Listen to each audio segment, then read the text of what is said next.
All right, so after this giant mess in Afghanistan, what's the response from the White House?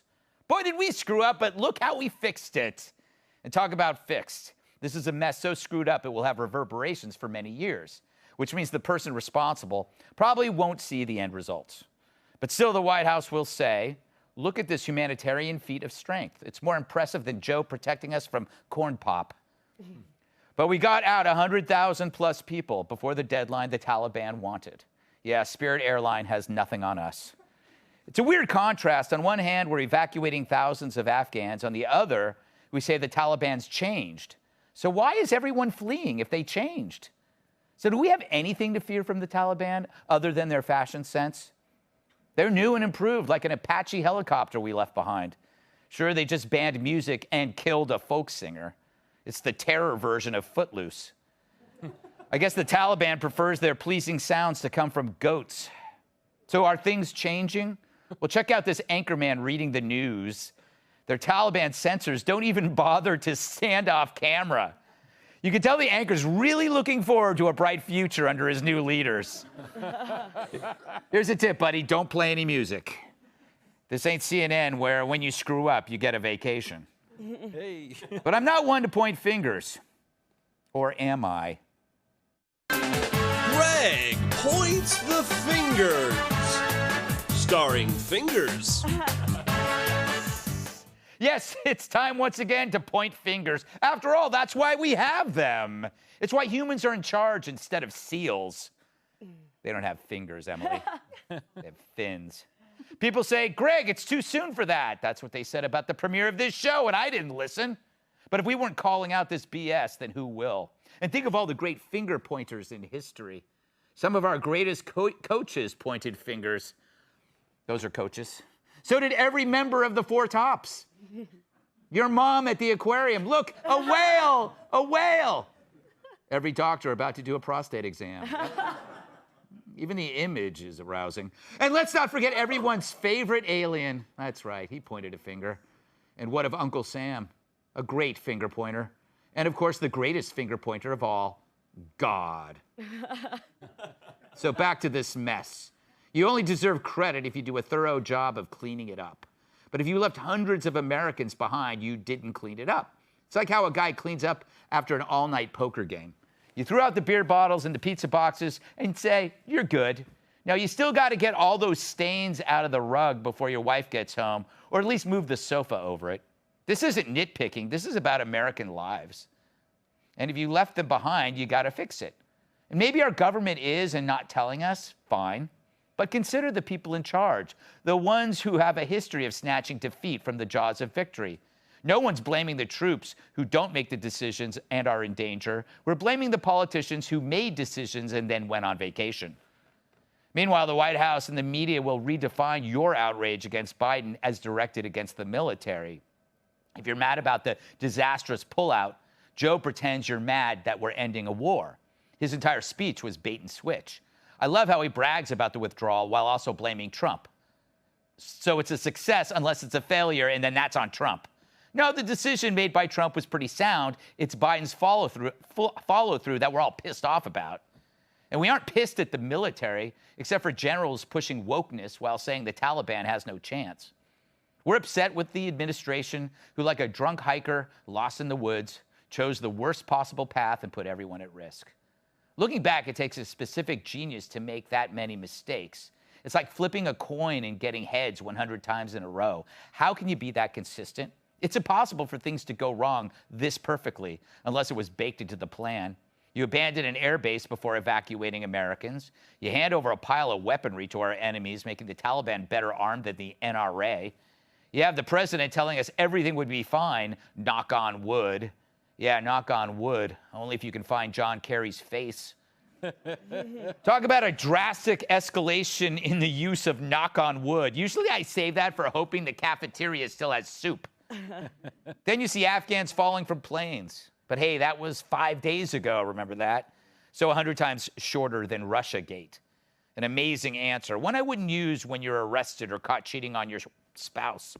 Then we give a list of Americans to the Taliban. I'm still unsure what that means, but I doubt they're going to become pen pals. Then we get 13 dead from a homicidal bomber. Who was checking that bomber in? Was it the Taliban? It matters when you then hear that they offered control of Kabul to Biden, who declined it. He probably thought, hell, I can't control my eyelids. How am I going to control an airport? So he wanted the Taliban to have more control of Afghanistan than the Taliban wanted. And then, as the caskets of our dead were unloaded from a plane at Dover Air Force Base, Joe Biden checked his watch. He took 36 hours to call back Boris Johnson, but suddenly he's in a hurry. Look, I won't point any fingers here, because if I were Joe Biden, I'd be checking my watch too. How much longer do I have to do this job, he's wondering. Believe me, so are we. Let's welcome tonight's guest. She talks faster than an auctioneer who has to pee. Outnumbered co-host Emily Campagno. The Buck stopped here, and he brought his hair. Radio host Buck Sexton. He's got a face for radio and a wardrobe for the blind. Fox News radio host Jimmy Thalia. And she's like Lance Armstrong, really successful, but cheats on drug tests. Fox News contributor Kat Tiff. All right, Buck, I'm going to go to you first because you served in the CIA in Afghanistan, and your hair served in Nam, right? True. And World War II. Yes. So what do you make of this botched, whatever you want to call it? Well, we're saying it's botched now because it is, and we saw it, and they couldn't hide it from us, in part because the Taliban doesn't have the technology or the ability to shut down. People were texting me in real time about what was going on the ground there. They were sending photos around. So we saw what a mess it was. It was clearly not planned. But just give this a few days. Right. Because now that we're at the point where we're out, now there's still 100+ Americans on the ground, the narrative is going to switch very quickly to Joe Biden is the guy that got things done. He's the one that made the tough call here. And the fact that they were talking about a 300,000 person plus army that evaporated, that we lost soldiers in Afghanistan, that we had all the disasters we've seen will be quickly forgotten. And they're already, you started to see some blips on CNN about the Insurrection Commission. Right. And how they're subpoenaing the Trump family records. They're going to move past this as quickly as possible. And the new narrative is going to be gaslighting on a thermonuclear scale. It'll be the Moab of gaslighting from the Biden administration. You were in the CIA. How did we get? I love the fact that Joe Biden will get accolades after being a VP for 8 years while presiding over Afghanistan. But why was the intelligence so wrong? Well, because the people in the intelligence community who tell those in charge what they want to hear are the ones who get to keep talking to the people in charge, the ones that get into the Oval Office, the ones that write for the PDB regularly. It's just like every other bureaucracy or corporate. You know, the butt kissers essentially get promoted and move up, and the good people often feel like they can't handle it, and so they leave and get on late night TV. That's what happens. Ooh, was that a jab at your own self? Something like that. Yes. No, but you're right. It's like inside every massive major project, you need to make it sound like it's going well, Emily, so that they don't stop the project. So you find data that supports it. For example, they sabotaged 27 Humvees, and they don't forget to tell you there were like 27,000 of them or something like that. What do you mean? Where does your brain rest at this point? Well, look, bottom line, we have a commander-in-chief who abandoned Americans. He abandoned allies and orphans and women and working dogs to meet an arbitrary deadline that he set. He surrendered all of these lives and like billions of dollars worth of equipment to the Taliban and had the audacity to do a victory lap today, touting it as this amazing, airlift is happening. The airlift occurs after a hurricane. It doesn't occur in the vacuum of a Taliban takeover that you created. He blamed everyone else on the planet but himself, including our Afghan allies who lost 66,000 of their own people alongside our 2,500. And then we lost 13 more under his watch. And then speaking of watch, as you pointed out, he checks his watch each time a coffin comes out of the plane during a dignified transfer. And we are supposed to think that this person has the gravitas, the modicum of responsibility needed to hold this office. So to me, on this final day of a 20-year war, other than endless gratitude for everyone who served and honoring every life who was sacrificed, who did not die in vain during those 20 years, I personally feel nothing but ashamed that that person is my president. Ooh. Strong emotion. Now, Jimmy, your jacket is almost as bad as the withdrawal. But I like how you matched your shoes with them. I committed. Yes, Go all the way exactly. in. Where's the ice cream truck? It's around the block. Yes, You didn't tell me Biden was going to be here. He loves the ice cream.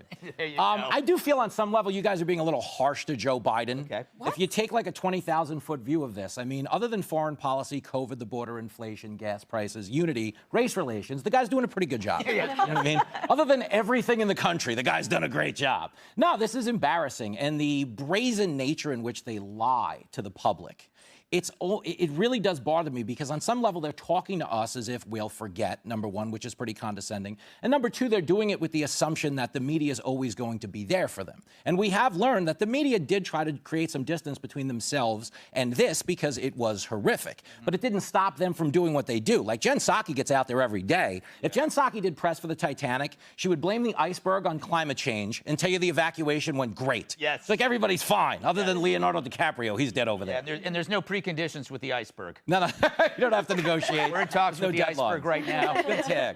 We're gonna Yeah. I'm gonna just stop that joke there. But I know, but to one point of the whole thing, and you were saying this earlier about the have it both ways mentality of Biden. Okay, on one end, he wants you to believe it was successful. On the other end, yes, he wants you to believe this is what Trump did. Now, if that is to be the case, we're going to take him at his word. Joe Biden has rescinded every one of Donald Trump's policies through executive order. Why is this the one policy he kept if it was so bad? Exactly. Okay, he screwed this up. Joe Biden sucks, bottom line. No, but that is such a great point. Jimmy just exceeded Emily on red meat points by saying that. Is that true? Yeah, that is true. So, Kat, it's good to. I'm glad that Hot Topic was open today and you were able to get your outfit. I look so good. Whoa, whoa, whoa. No, I look really, really good. Thank you. She does know. And I just want to be clear. It was Forever 31. God, you guys. No, you look amazing. Look, Listen to great. them. You know, Jimmy, you're right. You're far more attractive than I am. She won that round. This is the kind of debate we need to be having. You're slightly more attractive than Jimmy. Well, now you're fired. Damn it, I walked right into that. She set us up. All right, we're not airing this episode. Oh. All right, I look so good. last All right. Aside from how breathtakingly attractive that I am, yeah, this is horrible. The whole speech was about how we can't nation build, which is something I agree with. Right. But that's also something that I've always believed, Yes. which is very opposite to Joe Biden's, decades-long campaign for nation building. When did he change? He maybe had something to do with it there. And I agree with Buck. I would love to see a couple people get fired because we can't nation build, doesn't work. We knew that sooner than 20 years. So who are all these yes men? They're at the heads of all these companies, defense companies. They're on TV telling us what we should do. I'd like to see them get fired, and we cancel people for literally everything else except stuff that really matters. So let's cancel some of these people. I was in Afghanistan 10 years ago. Every senior level military and bureaucrat in the federal government you talk to was like, we figured it out. We've got it. We know the next 12 months. And every person you talk to who was on their 5th tour or their 7th tour and knew the country well said, no chance. Yes, exactly. No chance. That was a decade ago. That is so depressing when you think about the amount of lives and blood treasure lost in 10 years. It makes you sick to your stomach. Hey, Sean Hannity here. Hey, click here to subscribe to Fox News YouTube page and catch our hottest interviews and most compelling analysis. You will not get it anywhere else.